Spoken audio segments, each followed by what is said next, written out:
Welcome back. Well, gaslighting is a term that we've all heard of before. It's a form of manipulation that most of us have experienced and one that we are all vulnerable to. Here to tell us how to identify and protect ourselves from gaslighting, psychologist and author Ramani Durvasula. Welcome to the show, Ramani. Great to have you here. Thank you. Thank you so much for having me. Good morning in Canada. Thank you so much. I know you're joining us all the way from Los Angeles. So listen, we want to start with the basics. What exactly is gaslighting and what kind of relationships does it actually tend to show up in? So, gaslighting is a form of manipulation, frankly, and it's the denial of a person's reality with the ultimate result that it leaves the person who's being gaslighted very confused and doubting themselves. The gaslighter uses a whole range of techniques like denial, misdirection, contradiction, lying, changing the subject. And so it is sort of either a revision of the facts or a not taking on the facts.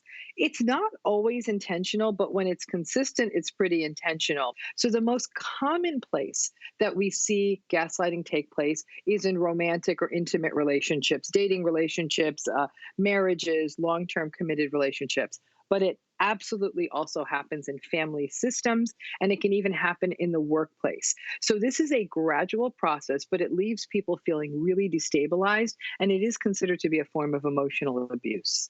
Let's talk about like some common gaslighting lines that people might recognize and maybe even give us an example of gaslighting in action. Yeah, so examples would be, you're being too sensitive. I never said that. You have no right to feel that way. That never happened. I don't think you're remembering that correctly. Or they might say something like, are you okay? Boy, it sure seems like your memory's getting worse, or you've really become very paranoid these days. So you see how each of those statements leaves a person feeling as though maybe I am being too sensitive. Maybe I shouldn't have had that reaction, or maybe it is my memory. A person who's being gaslighted is very, very likely to blame themselves. So let's say, again, you're in a relationship with somebody and you find their phone is lying out there, their iPad or something, and you look at it and there's a romantic message from someone that's not you. And you say, hey, look at this. This is not okay. I'm really uncomfortable. A gaslighter will say something like, wow, aren't you petty? You are such an insecure person.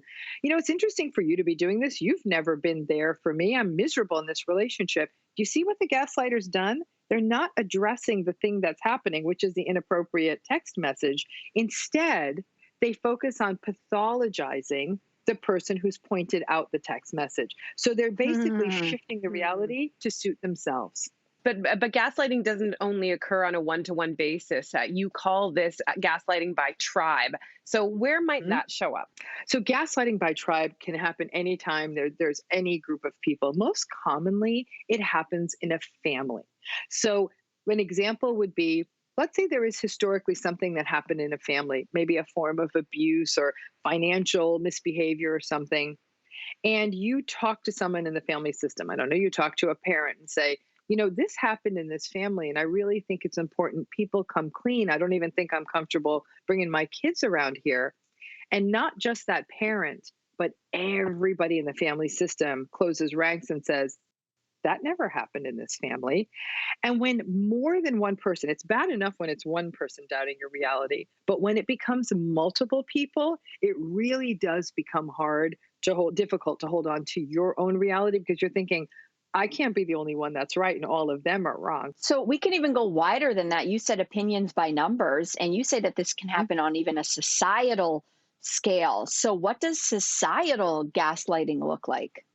So when we look at societal gaslighting, it's often sort of existing structures, political structures, corporate structures, you name it, that often target more marginalized groups.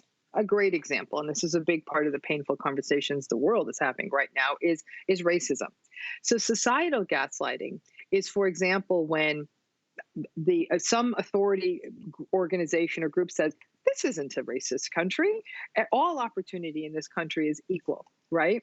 And when that tends to be the rhetoric that everyone's got an equal chance, everyone can get things done if they just work hard enough, and you're in a group where opportunity hasn't always been equal, that person who has that more marginalized status, whether it's because of their their income level, whether it's because of their race or ethnicity, they start doubting themselves, saying, "Gosh, why can't I get my life together? Maybe it is me," rather than it's an inequitable society.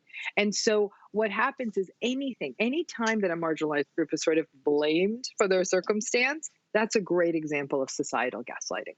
So I think a lot of the examples you've given are very clear, and the more extreme examples of gaslighting are very obvious, I think. But maybe some people might not be sure if they're actually being gaslit. So how do you know? And then I have a part two question, which is that is there a risk of some people thinking that they're being gaslit when they're just having maybe a difference of truth, Yeah, in a personal Yes. relationship?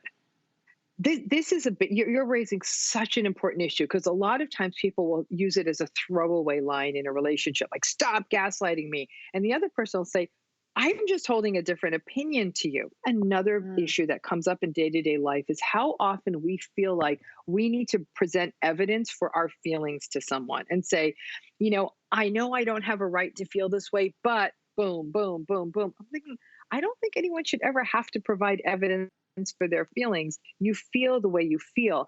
And I think that the problem is we often confuse feelings with facts. So if you're having an argument or a conversation or a heated debate with somebody, and the two of you are having differing opinions, you can say, "Listen, I totally don't agree with you. I really, really don't. However, I know that we're having different experiences in the world. And I just ask you, can you just be with mine and I'll be with yours? And yeah, we don't see it, but we can respect each other." Two people who have diametrically different experiences can still share respect. And when you share that respect, you can undo that gaslight a little bit. Okay, so there's one thing that we've been talking about this whole segment, which is other people gaslighting us. But it turns out we might be able to gaslight ourselves. What the heck does that look like? And what do we do about that? So gaslighting ourselves is incredibly common, and it's probably a little bit more pronounced in women than men. Some ways this can look is if we say things like, "I think I'm being too sensitive." Like, you walk into a meeting and say, "I want to bring this up, but I think I'm being too sensitive." Or saying, "I know, I'm probably being too difficult," or "I'm paranoid." It's when you immediately go to the point of view that I must be the one who's wrong. You start blaming yourself. But another piece of it too is when we gaslight ourselves, we may be just trying to get ahead of it. It's one thing to gaslight ourselves. It almost might be feel a little bit more manageable and in control than if somebody else gaslights us. We're trying to sort of control the narrative and get ahead of the gaslight by doing it to ourselves. But ultimately, it's not healthy, because what it results in is a lot of self-blame and what I call self-pathologizing, that you basically are putting yourself in a weaker position. And that's what the issue with gaslighting is. When you are gaslighted, you are in a weaker position because it's as though the other person holds the truth, and you are being told that yours is the wrong version. And so you're constantly feeling a little destabilized and off balance, which is why it's such a characteristic of abusive relationships. You say a lot of women have been gaslighting themselves as a result of this pandemic. So how can we Yeah. challenge that tendency to doubt our own experiences and our own feelings? A lot of women during the pandemic felt as though they were failing, right? "I'm not doing good enough. I'm not doing well enough." I'm thinking, if you got through a day of homeschooling and cooking and doing laundry and doing your job and your house didn't burn down, that day was a winner. But that's not how people were viewing it. And there's a couple of things that people, I think, can do when they're self-gaslighting, and especially under these times of tremendous stress. Number one is to stop the social comparison and get in touch with your own reality, saying, like I just said, we got from the beginning of the day to the end of the day, the house didn't burn down, and no one broke any bones. It was a good day. And another really important piece of trying to become more gaslight resistant, as it were, is to make sure that you have a social support network of some kind. It can be a tech network, like that you literally just communicate through by group text. It could be friends you actually see. It could be family, somebody who's close to you, who's got your back when it comes to your reality. That way, when your reality is being doubted, there's people you can turn to say, "Girl, that's not true." Some people will also find that therapy can become a very important space that helps them become more gaslight resistant, because in therapy, they hopefully are having their experiences validated. And so then you feel like if even one person validating your experience can go a really long way. Ramani, thank you so much for joining us today and sharing your insights. It was a real pleasure. Thank you so much for having me. Don't go anywhere. We'll be right back.